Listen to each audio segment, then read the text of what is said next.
The clink of ice in a crystal glass is a sound of luxury, of celebration. But for Alice, sitting alone in the plush velvet armchair of the azure pinnacle's rooftop bar, it was the sound of her world fracturing. Below, the city sprawled out like a galaxy of fallen stars, indifferent to the black hole opening in her chest. She watched him across the crowded room, her husband Rocco, the man who had promised her forever. He was laughing, his head tilted towards a woman whose beauty was as sharp and blinding as a camera flash. And then he leaned in. The kiss wasn't a peck, not a friendly gesture. It was a deep, lingering press of lips that spoke of secrets and a shared future, a future Alice was clearly not a part of. In that single somnolent moment, 10 years of marriage turned to ash. But what Alice didn't know yet, and what Rocco couldn't possibly imagine, was that the ground beneath their feet didn't just belong to the hotel. It belonged to her. The Azure Pinnacle Hotel wasn't just a building. It was a statement. A spear of smoked glass and polished steel piercing the New York skyline, it catered to a clientele for whom money was not an object, but a language. And Rocco Quinn spoke it fluently, though, with an accent of borrowed grammar. For the past decade, he had been married to Alice Beaumont, a woman he considered the beautiful, quiet heiress to a modest family fortune. To him, Alice was a key that opened doors to rooms he could never have afforded on his own ambition. Their marriage had begun as a whirlwind romance. He was a charismatic, up-and-coming venture capitalist with dreams bigger than his bank account. She was a gentle, unassuming woman with a love for literature and a quiet life, seemingly content to be the supportive wife behind the successful man. Rocco loved the image of it, the power couple. He the shark in a bespoke suit. She the elegant, cultured partner on his arm. "This is it, Alice," he'd said as they checked into the hotel's most opulent suite, the Celestial. It boasted panoramic views that could make a god feel humble. "The Kressler deal. Once I land this, we're not just set for life, we're set for 3. This is the big one." Alice smiled, a soft, practiced expression that didn't quite reach her eyes. "That's wonderful, Rocco. I know how hard you've worked." He barely registered her words, already shrugging off his jacket and loosening his tie as he paced the suite, a caged tiger smelling victory. "Hard work is for chumps, sweetheart. This is about vision. It's about seeing the board when everyone else is just looking at the pieces." He gestured vaguely towards her. "Make sure you have that blue dress ready for the celebration dinner tomorrow night. The one I like." He saw her as another one of his assets, well-maintained, valuable in her own way, but ultimately a part of the portfolio he managed. What he never saw, what he never even thought to look for, was the steel beneath her quiet demeanor. Alice's family wasn't just old money. The Beaumonts didn't just own a few lucrative properties. They had built an empire from the ground up, an empire of silent ownership and discreet investments. The modest fortune Rocco had married into was, in reality, a colossal multi-billion-dollar conglomerate. And Alice, the sole heir, after her parents' passing 5 years prior, was not a beneficiary. She was the empress. She had kept it a secret for one simple, heart-breaking reason. She wanted to be loved for herself. She had watched her parents' friends go through bitter divorces, their partners clawing for a share of the wealth. Alice wanted a man who saw her not a walking, talking bank vault. For a time, she believed Rocco was that man. But lately, the cracks had begun to show. The late-night business calls, the faint scent of an unfamiliar, expensive perfume on his shirts, the way his eyes would glaze over when she spoke of her day. He had become distant, his charm curdling into a condescending arrogance. He treated her less like a partner and more like a beautiful piece of furniture in the life she was funding. This trip to the azure pinnacle was supposed to be the culmination of his life's work. The Kressler deal was a massive infrastructure project he was trying to broker. He'd been using Alice's funds, which he accessed through a generous joint account she never questioned to wine and dine potential investors for months. He believed he was on the precipice of becoming a titan of industry in his own right. As he went to take a shower, his phone left on the marble countertop buzzed. A name flashed on the screen, Katrina Monroe. And then a message preview. Can't wait to have you all to myself tonight. This place is divine. You spoil me. Alice stared at the screen, her heart a block of ice in her chest. It wasn't suspicion anymore. It was certainty. The woman's name was familiar. Katrina Monroe was a model and it girl whose face was plastered on billboards and magazine covers, famous for being famous. A cold calm washed over Alice, the kind of calm that precedes a hurricane. Rocco had brought his mistress to the same hotel. He was either breathtakingly arrogant or believed she was a complete and utter fool. She decided in that moment it was time to find out which. When he emerged from the bathroom, wrapped in a fluffy hotel robe, she was sitting on the edge of the bed, her hands folded in her lap. "Rocco," she said, her voice even.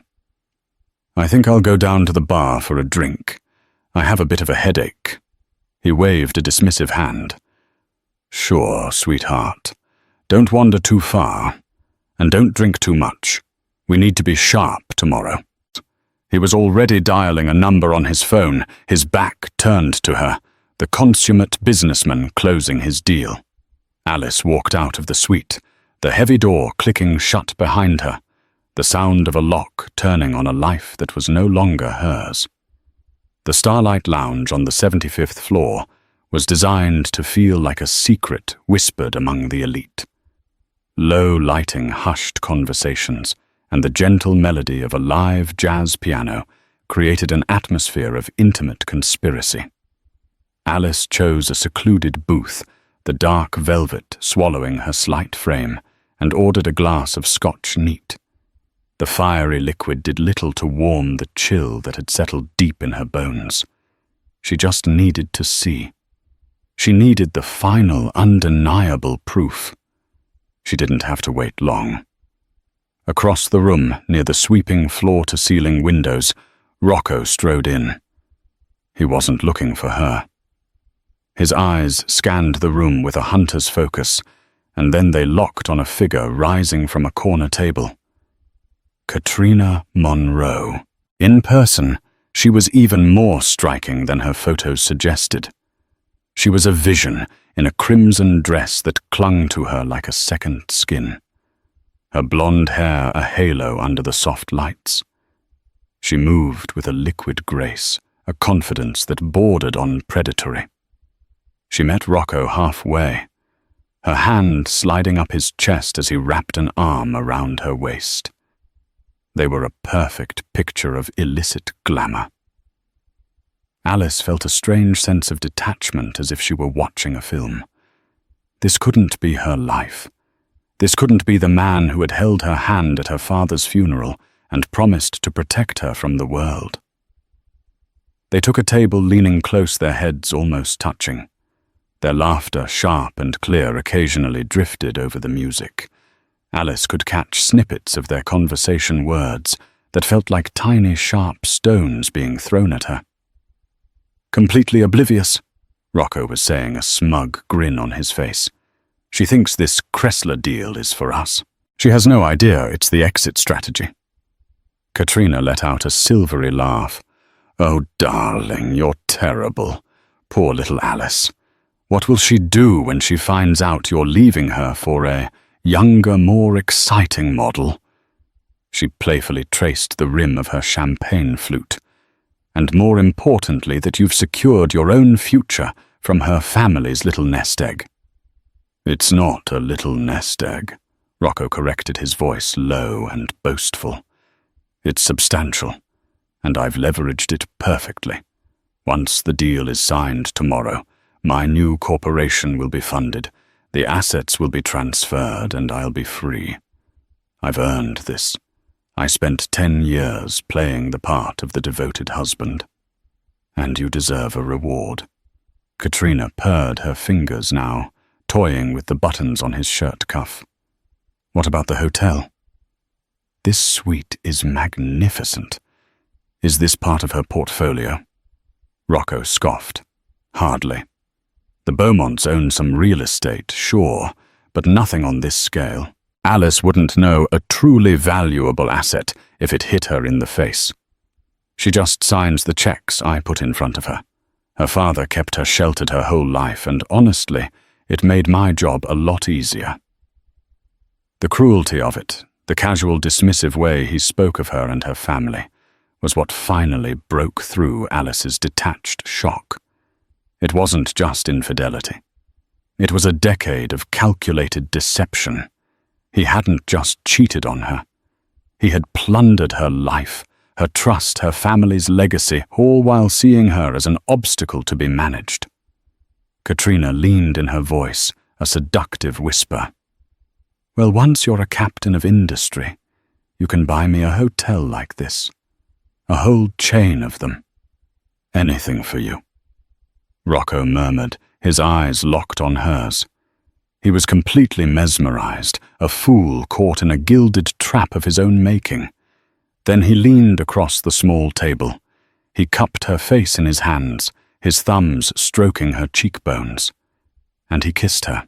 It was nothing like the kisses he gave Alice anymore, the chaste perfunctory pecks on the cheek. This was a kiss of passion, of ownership, of promises made and futures plotted. It was a public declaration in a room full of strangers, a final brutal confirmation of her irrelevance. Alice watched unblinking. The glass in her hand felt heavy. The room seemed to tilt, but she didn't cry. The sadness that had been a constant ache for months was being burned away by something new, something cold and hard, and utterly clear rage. Not a hot, screaming rage, but a quiet, arctic fury. He had called her oblivious. He had called her father's legacy a little nest egg. He had mocked her intelligence and her love. He believed he was taking everything from her. He had no idea he was standing in the very heart of her empire, attempting to steal pebbles from the woman who owned the mountain. She quietly placed $100 bill on the table, more than enough to cover the scotch, and slipped out of the lounge, her movements as silent and deliberate as a shadow. Rocco and Katrina, lost in their own world, didn't even notice her go. Alice walked not to their suite, but to a service elevator she knew was just down the hall, one that required a special key card. She had a call to make. The game was over. It was time to change the rules. Back in the celestial suite, the silence was a stark contrast to the cacophony in Alice's mind. The panoramic view of the city, once a symbol of shared dreams, now looked like a million mocking eyes. She walked over to the floor-to-ceiling window and stared out, not at the lights, but at the reflection of the woman standing there. For years she had seen a wife. Quiet, accommodating, perhaps a little naive. Now she saw a stranger, or rather she saw the woman she was supposed to be, before Rocco had reshaped her into someone more convenient for his own ambitions. She saw Alice Beaumont, daughter of William Beaumont, the visionary, who had built this very hotel with his bare hands and brilliant mind. Her first call was not to a lawyer or a therapist. It was to a man named Robert Chen, her family's chief financial officer and her most trusted confidant since her father's death. "Robert," she said, her voice devoid of any tremor. "It's Alice." Alice, is everything all right? I wasn't expecting to hear from you. Robert's voice was warm, but instantly laced with concern. Everything is about to be, she replied. I need you to execute Protocol Azure. There was a pause on the other end of the line, followed by a sharp intake of breath. Protocol Azure was a contingency plan she and Robert had created years ago, a financial doomsday switch designed to protect the Beaumont assets from a catastrophic event. She had always imagined it would be for a hostile takeover or a market crash. She never imagined the catastrophe would be her own husband. Alice, are you certain? Robert asked, his tone shifting from avuncular to razor-sharp business. Executing the protocol will trigger a complete asset lockdown and liquidity review of every account Rocco Quinn has access to. It will be immediate and absolute. The Kressler deal he's working on. The Kressler deal is a fiction, Alice interrupted. He's using it as a front to defraud me. He's attempting to siphon funds from our joint accounts into a new shell corporation. I want you to freeze everything. His corporate hoods, his personal accounts tied to our joint holdings, everything. I want him to have access to exactly $0 of Beaumont money. Am I clear, Crystal? Robert said, a note of grim satisfaction in his voice. He had never trusted Rocco. Consider it done. What about his personal effects? His access to properties? All of it, Alice said. Revoke his access codes to the penthouse. The keys to the cars. Everything. By morning, I want Rocco Quinn to be a man with nothing but the clothes on his back and the lies in his mouth. It will be a pleasure, Robert said. What is your next move? I'm at the Azure Pinnacle in New York, she said. He's here in the hotel. I'll handle this part myself. After hanging up with Robert, she made a second call this time to the hotel's secure, unlisted front desk number. This is the owner's line, she stated, her voice calm and authoritative. The name Beaumont wasn't needed. The line itself was the key. Good evening, madam, the operator replied instantly, their tone shifting to one of utmost deference. How may we assist you? I need to speak with the general manager, Mr. Dubois, immediately. Of course, madame. One moment. A few seconds later, a smooth, professional voice came on the line. Madame Beaumont, this is an unexpected honor. Is everything to your satisfaction? Jean-Pierre Dubois had managed the Azure Pinnacle for 15 years. He was a man of impeccable discretion and unwavering loyalty to the Beaumont family, whom he knew not as distant corporate overlords, but as the people who had given him his start. Jean-Pierre, Alice said, allowing a sliver of warmth into her voice. I'm in the celestial suite. I need your assistance with a delicate matter. Anything, madame. Your wish is my command. My husband Rocco Quinn is currently in the Starlight Lounge with a guest, a Ms. Katrina Monroe. They are registered in this suite with me. I need you to make new arrangements for them. Find them the smallest, most basic room you have available in the hotel. Something on a lower floor, perhaps overlooking the service alley. And prepare a final bill for Suite 7901 to be settled by Mr. Quinn personally. My personal accounts are to be detached from this booking entirely. There was a brief professional silence. Mr. Dubois was too well trained to ask questions, but he understood implications perfectly. I understand completely, madam, and the guests' current celebration. Let them enjoy it for a little while longer. Alice said, a chilling edge to her words. I want them to be at the peak of their arrogance when reality comes to call. I will be down in the grand dining room Le Ciel in 1 hour. I will be dining alone. I trust you will handle the rest with your usual discretion. It will be handled with the utmost care, Madam Owner, he assured her. Welcome home. Hanging up, Alice walked to her closet. She pushed past the soft, elegant dresses Rocco liked, the muted pastels and gentle fabrics of Alice Quinn. At the very back, encased in a garment bag, was a dress she hadn't worn in years. It was a Beaumont dress, a sharp, exquisitely tailored sheath of midnight black silk that was both elegant and severe. It was a suit of armor. She slipped it on her reflection, showing a woman transformed. Her jaw was set, her eyes clear and cold. The quiet, accommodating wife was gone. In her place stood the owner. An hour later, Rocco and Katrina descended from the Starlight Lounge, floating on a cloud of champagne and self-congratulation. Rocco felt like the king of the world. The deal was as good as his new life was within reach, and the most beautiful woman in the city was on his arm. "A celebration dinner is in order," he declared, leading Katrina towards the hotel's 3-Michelin-star restaurant, Le Ciel. "Nothing but the best. We'll order the reserve wine, the caviar, everything." "You're going to spoil me," Katrina purred, squeezing his arm. "I could get used to this." "Get used to it," Rocco said with a magnanimous wave of his hand. "This is just the beginning." He strode up to the maitre d', a man with a famously stoic expression.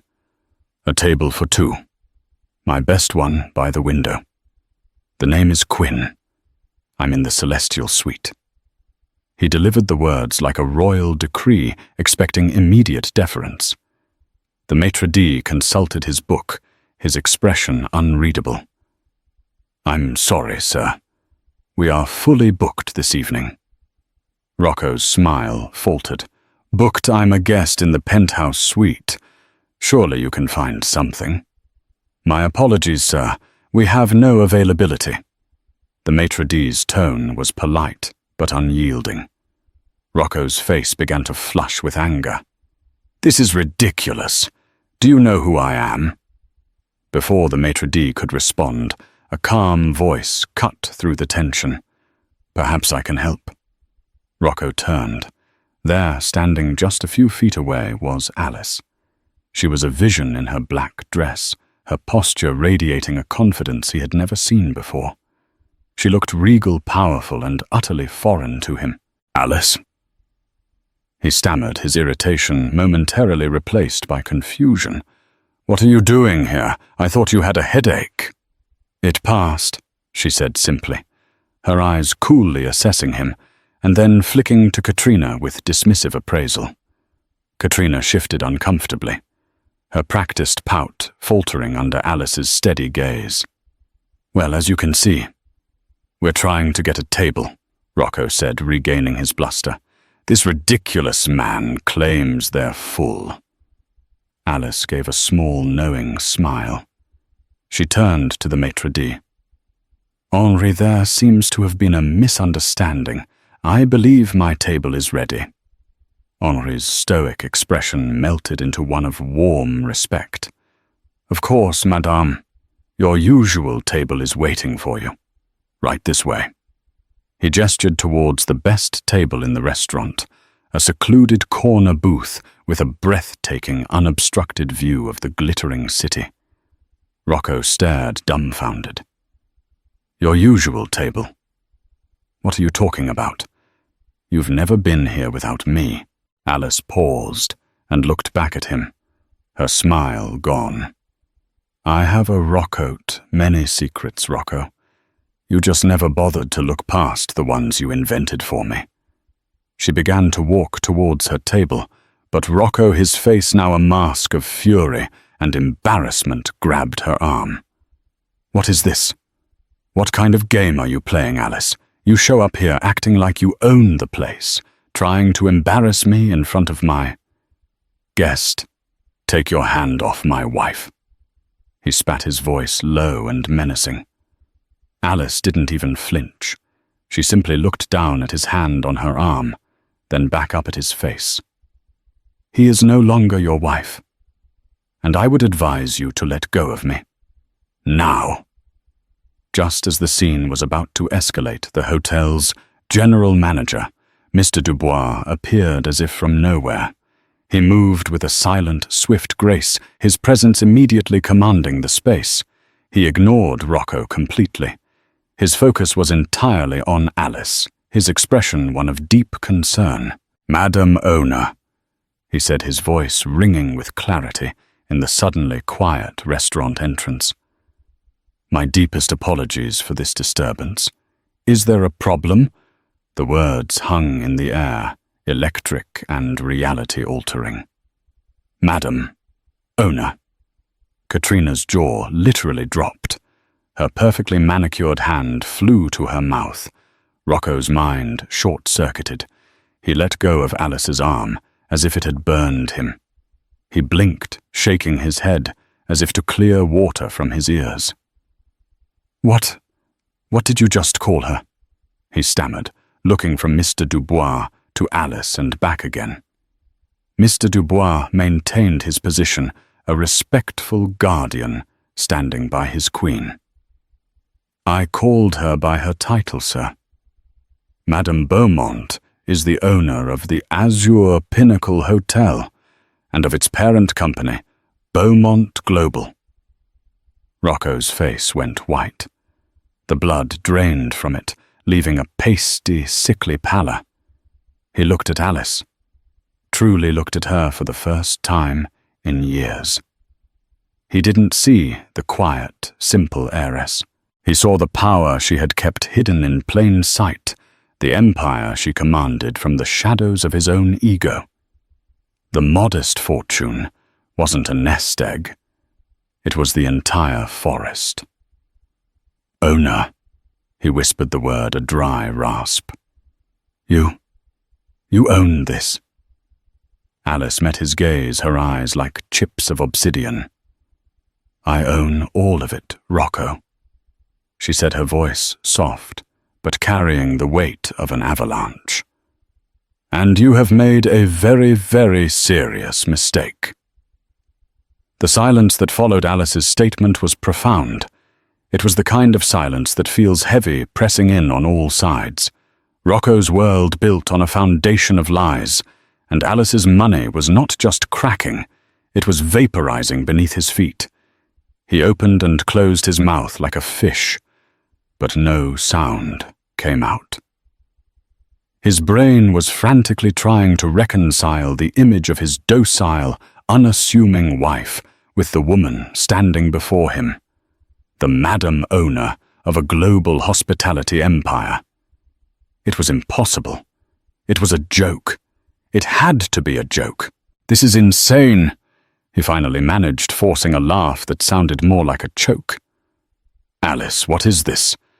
Did you hire these people to play some kind of sick prank? Is this because you saw me with Katrina?" "I can explain." "There's nothing to explain," Alice said, her voice cutting through his frantic babbling. "I saw everything I needed to see in the Starlight Lounge. I heard everything too. Your exit strategy. Your plans for my family's little nest egg." Each word was a precise surgical strike. The color drained from Rocco's face once more. He looked at Katrina, whose own expression had morphed from shock to a cold, calculating fear. The dream of a lavish life with a new titan of industry was dissolving before her very eyes. She was standing next to a con man who had just tried to swindle the woman who owned the very ground they stood on. "Mr. Dubois," Alice said, turning her back on Rocco as if he were a piece of furniture she no longer had a use for. "Mr. Quinn and Ms. Monroe will no longer be staying in the Celestial Suite. I believe you have made other arrangements for them." "Yes, Madame Owner," Mr. Dubois replied smoothly. "We have a standard room available for them on the 4th floor. It has a lovely view of the ventilation systems for our kitchens." Katrina let out a small, horrified gasp. "Furthermore," Mr. Dubois continued, pulling a small tablet from his inner jacket pocket, "we need to settle the bill for the suite and the charges Mr. Quinn has accrued this evening. The total comes to $27,450. He presented the tablet to Rocco. Since your corporate accounts appear to be frozen, sir, we will require a personal card. Rocco stared at the tablet as if it were a venomous snake. Frozen Robert. Alice had called Robert. He fumbled for his wallet, his hands trembling. He knew what he would find. He pulled out his personal Amex, the one he used for smaller personal extravagances. "Here," he said, shoving it at the manager. Mr. Dubois took the card and inserted it into a reader. A moment later, a soft beep echoed in the lobby. "I'm so sorry, sir." The manager set his face a perfect mask of professional re-rockot. "This card has been declined." "Declined?" Rocco snatched the card back. "That's impossible. Run it again." "It is not a machine error, sir," Mr. Dubois said calmly. "The issuing bank has refused the charge." Of course they had. Alice hadn't just cut off the main pipelines. She had drained the reservoirs. Every line of credit, every account that was even tangentially connected to her wealth was now a dead end. Rocco turned to Alice, his arrogance finally shattering, replaced by a raw, desperate panic. "Alice, please. We need to talk about this. This is a misunderstanding." "The only misunderstanding," Alice said, her voice as cold as a tomb, "was my belief that you were a man of character. I see now that you are just a parasite. A very ambitious one, I'll grant you, but a parasite nonetheless." She then turned her attention to Katrina, who was trying to subtly inch away from Rocco. "And you, Ms. Monroe. I'd heard your name, of course. I believe you have a lucrative endorsement contract with Beaumont Cosmetics." Katrina went pale. Beaumont Cosmetics was one of the largest subsidiaries of Alice's empire. It was her most visible, most profitable campaign. "Well," Alice said with a slight tilt of her head, "I should say you had a contract. Consider it terminated, effective immediately. Our brand values integrity and loyalty, and you seem to possess neither. There's a morality clause in your contract I'm sure you'll find. My legal team will be in touch." Katrina looked as though she had been slapped. The life she had been so close to, grasping the money, the fame, the power by association, was gone. Worse, her career was now in jeopardy. "Now, Mr. Dubois," Alice continued, her tone crisp and final, "please have security escort Mr. Quinn and Ms. Monroe to their new room to collect their belongings. They have 1 hour to vacate the premises. If they are not gone by then, you may have them removed as trespassers." "Alice, no. You can't do this," Rocco pleaded, his voice cracking. He took a step towards her, his hand outstretched. 2 imposing security guards, who had been standing discreetly nearby, materialized on either side of him. They didn't touch him, but their presence was an unbreachable wall. "My name," Alice said, looking him dead in the eye, "is Mrs. Beaumont, and I can do whatever I want. This is my house." With a final dismissive glance, she turned and followed the maitre d' to her table. She sat down, unfolded her napkin, and picked up the menu, not giving Rocco or his crumbling world a second look. The message was clear. He was no longer a part of her life. He wasn't even an afterthought. He was simply nothing. The walk from the grand, gilded entrance of Le Ciel to the service elevator was the longest, most agonizing journey of Rocco Quinn's life. It was a walk through a gauntlet of whispers and sidelong glances. The very air, which hours before had crackled with the energy of his perceived success, now felt thick with his humiliation. He who had thrived on being the center of attention. The object of envy was now the subject of a very different kind of focus. He could feel the weight of 100 pairs of eyes. some openly curious others, hidden behind champagne flutes, all watching the spectacular public unraveling of a man they had believed to be a king. He was flanked by 2 security guards, their imposing frames a silent, unbreachable cage. Their professionalism was almost worse than outright hostility. Their detached, impassive expressions communicated that he was not a threat, not a person of importance, but simply a problem to be managed, a piece of trash to be taken out. Katrina trailed a few steps behind her, posture. Rigid her face a pale, furious mask. She had distanced herself from him, physically creating a small, uncrossable chasm that screamed her disavowal. She was no longer on his arm. She was a spectator to his ruin. They bypassed the main guest elevators with their mirrored walls and soft ambient music, and were led down a stark, utilitarian hallway to a plain steel door marked Staff. The ride down was silent and suffocating. The elevator was small, smelling faintly of disinfectant and ozone. Rocco stared at his reflection in the brushed steel, barely recognizing the pale, hollow-eyed man staring back. The 4th-floor hallway was a world away from the plush, art-filled corridors of the upper levels. The carpet was thinner, the lighting harsher, the air stale. A guard used a generic keycard to open the door to room 417. The click of the lock was a flat, dead sound. The room was an insult made manifest. It wasn't just small, it was suffocatingly so. A double bed with a thin polyester coverlet was pushed against one wall, a single, sad piece of generic hotel art hanging above it. The air conditioner in the window unit hummed a monotonous, dreary tune. And the view. Rocco walked stiffly to the window and pulled back the cheap curtain. There was no glittering skyline, no river of headlights.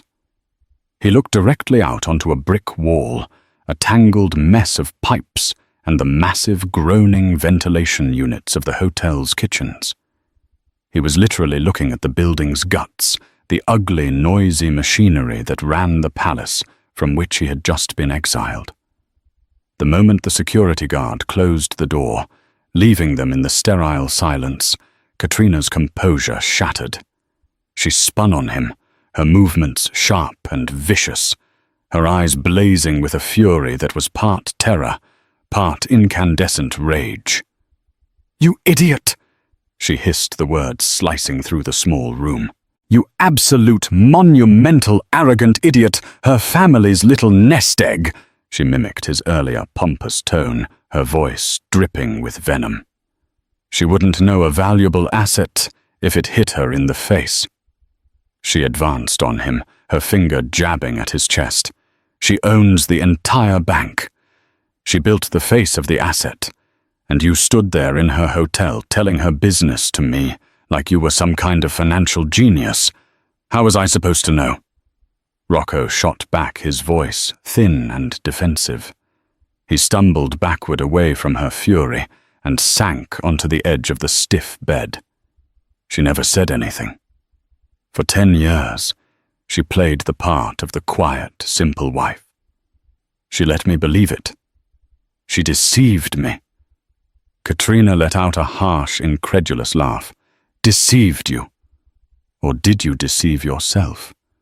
You were so blinded by your own ego, so wrapped up in your brilliant exit strategy, that you never once stopped to look at the woman you were married to. You didn't see a person.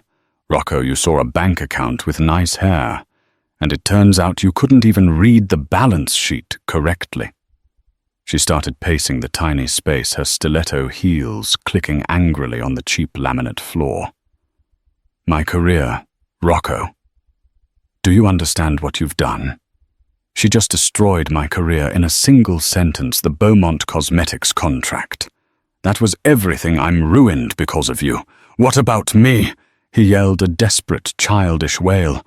"She's frozen everything I have, nothing. My deal, my reputation. It's all gone, wiped out in 5 minutes." As if on cue, His phone, which had been silent for hours, rang.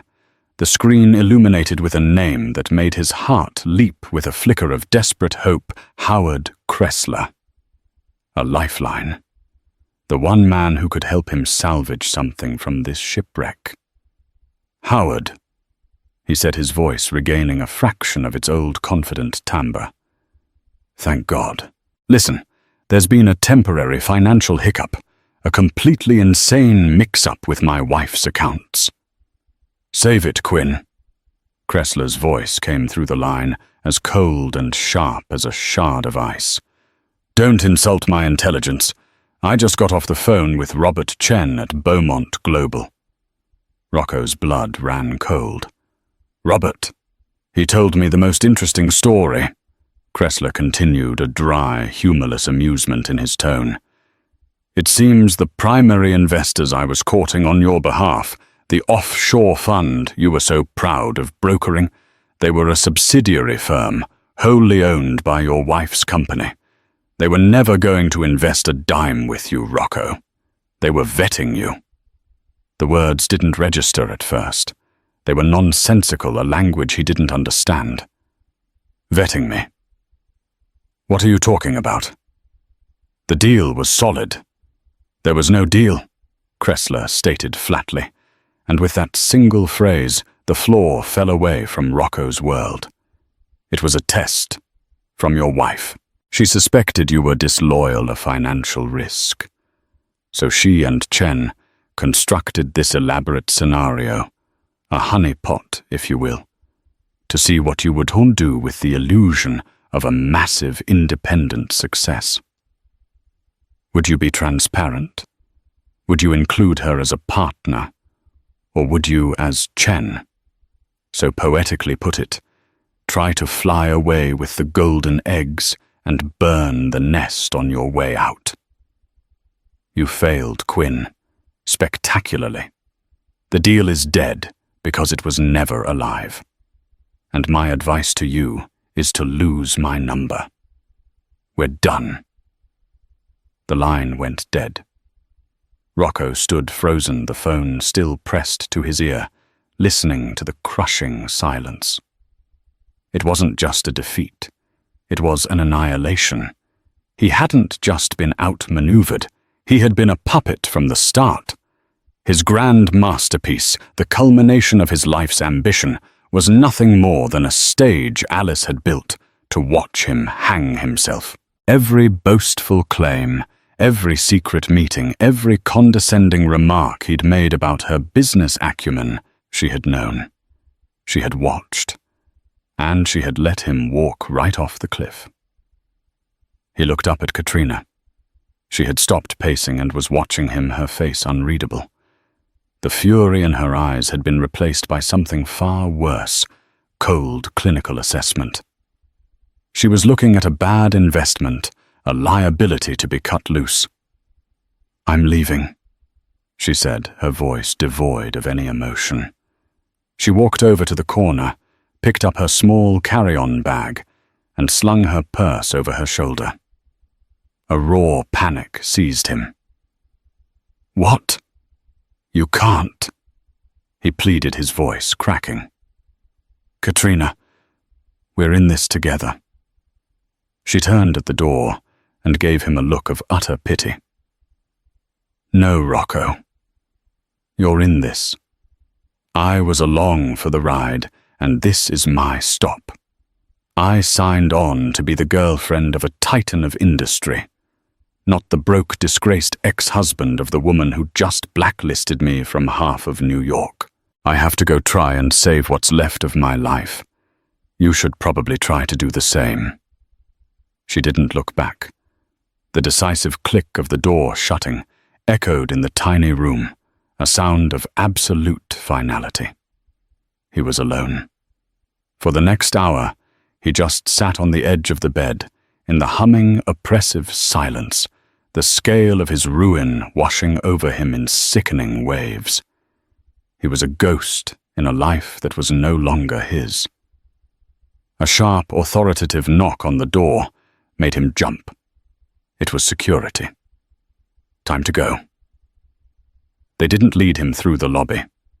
They escorted him down a concrete service stairwell through a maze of corridors that smelled of bleach and garbage, and out a heavy steel door into a dark, grimy back alley.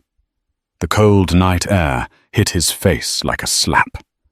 Dumpsters lined the wall, and the street was slick with an unknown grime. He stood there for a moment, disoriented. Then instinctively he looked up. Far, far above, a beacon in the dark, the lights of the celestial suite glowed against the night sky. He could almost imagine Alice standing there at the panoramic window, looking down on the city she owned a queen on her throne.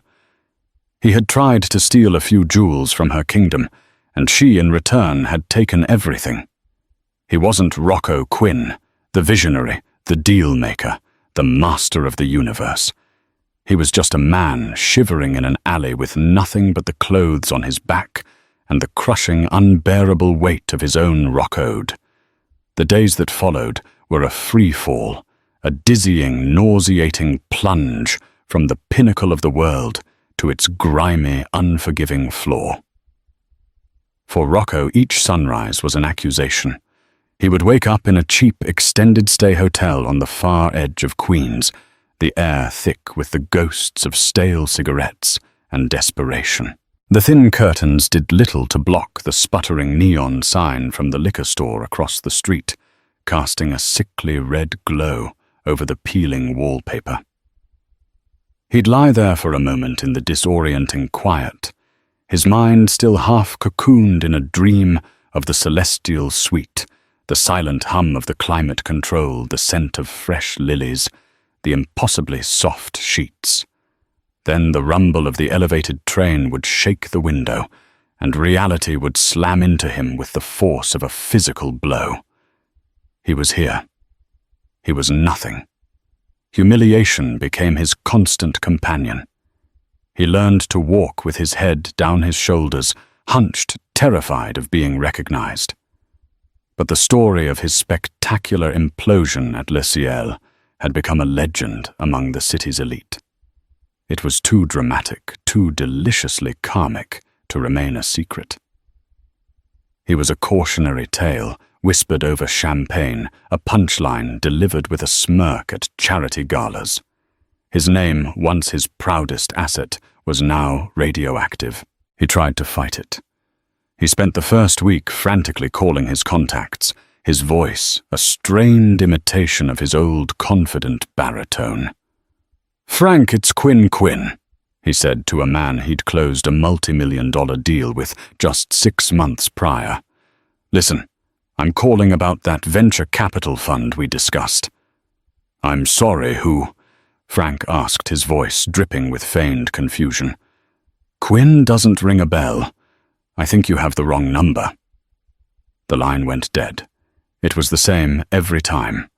Voicemails went unreturned. Emails were deleted unread. The few people who did pick up offered a curt, no comment, before hanging up. He was a pariah. The day he sold his Patek Philippe watch was the day the last of his pride died. He walked into a dingy, cluttered pawn shop, the bell above the door announcing his shame to the bored-looking clerk. He slid the watch a gift from Alice on their 5th anniversary, a symbol of the life he thought he was building across the grimy glass counter. The clerk picked it up, his eyes scanning it with predatory disinterest. He quoted a number that was less than 1/10 of its value. Rocco didn't even have the energy to argue. He just nodded, took the wad of cash, and walked out, the empty feeling on his wrist, a constant nagging reminder of the abyss that had opened up between who he was and who he had pretended to be. He was haunted by Alice.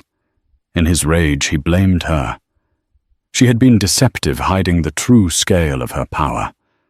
But in the long, lonely hours of the night, a different, more terrifying thought would surface. It wasn't her deception that had ruined him, but his own blindness. He had never truly seen her. He had seen a beautiful object, a key, a stepping stone. He had mistaken her quietness for weakness, her gentleness for ignorance. He had looked at a lioness and seen only a docile house cat, and she had, in the end, simply shown him her claws. The Cressler deal, his magnum opus, had been her carefully constructed stage, and he had played the fool with breathtaking enthusiasm.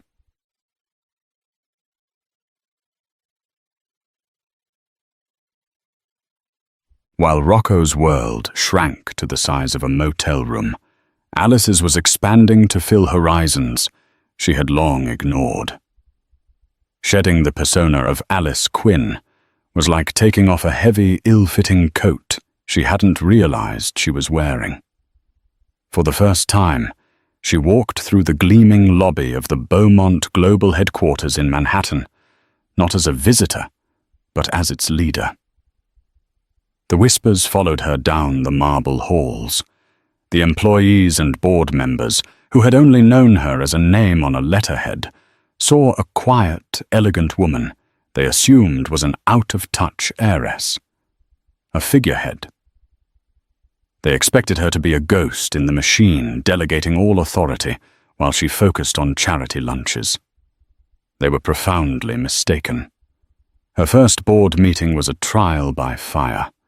The agenda was a looming hotel acquisition in Southeast Asia, a project her father had been passionate about, but which had stalled after his death. The old guard, a collection of men in grey suits who had been with the company for decades, were hesitant. "The market is too volatile, Madame Beaumont." One of them, a stern man named Peterson, said patronizingly. "A conservative approach is warranted. We should divest from the region, consolidate our holdings in North America." The others murmured in arrochement. Alice listened patiently, her hands folded on the polished mahogany table. When they had all had their say, she spoke, her voice calm but resonant, filling the room with an unexpected authority. "Your risk assessment is based on outdated data, Mr. Peterson." She began, looking him directly in the eye. "You're seeing volatility. I see opportunity. Your models don't account for the rapid growth of the solo-millennial travel sector, which prioritizes authentic, sustainable experiences over traditional luxury, a market that is currently being underserved." She gestured to a screen where, with a subtle nod to her assistant, a series of complex charts and projections appeared. "Instead of building another colossal 5-star resort, we will pioneer a chain of smaller, eco-conscious boutique hotels that integrate with the local communities. They will be Beaumont branded for quality, but unique in character. Higher profit margins, lower environmental impact, and a brand story that resonates with the next generation of travelers." The room was silent. She had not only understood the problem, she had seen 3 steps beyond it, transforming a perceived risk into a forward-thinking, innovative strategy. She had done her homework. She had been doing it for years. In that moment, they no longer saw the quiet wife or the grieving daughter. They saw William Beaumont's heir in every sense of the word. They saw their leader. This new purpose invigorated her. She launched a new charitable foundation, the Beaumont Initiative, focusing on providing scholarships and grants for female entrepreneurs. It was her answer to Rocco's parasitic ambition to build, not to take.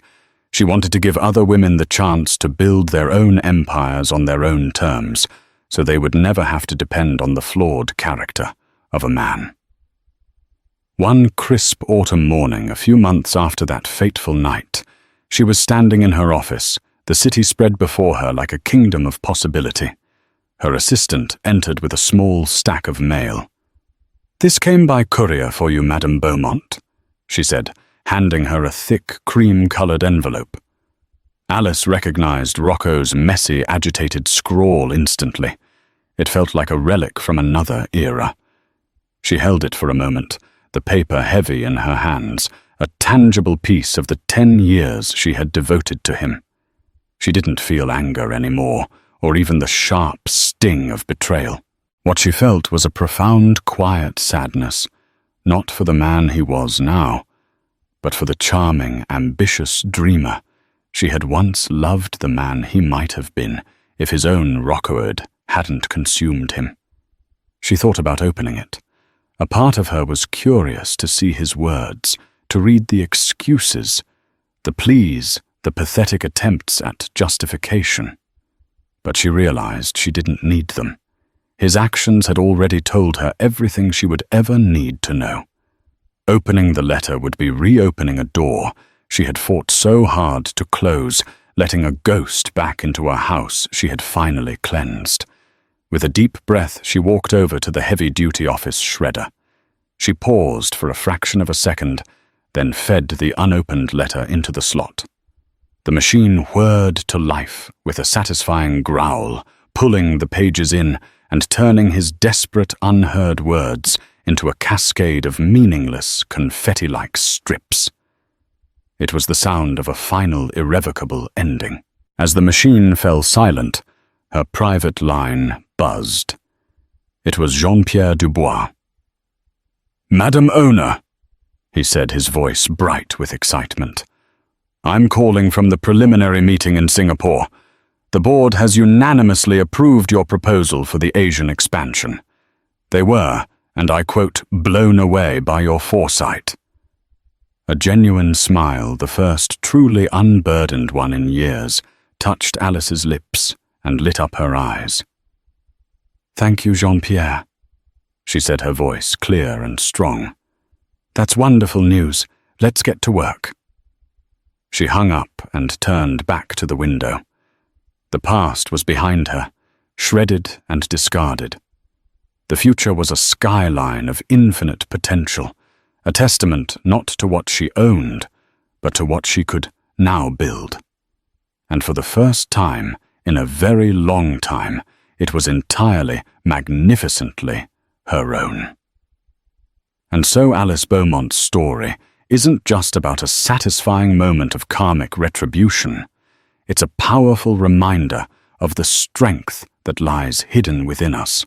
For years, she allowed her light to be dimmed for the sake of a man who was never worthy of her warmth.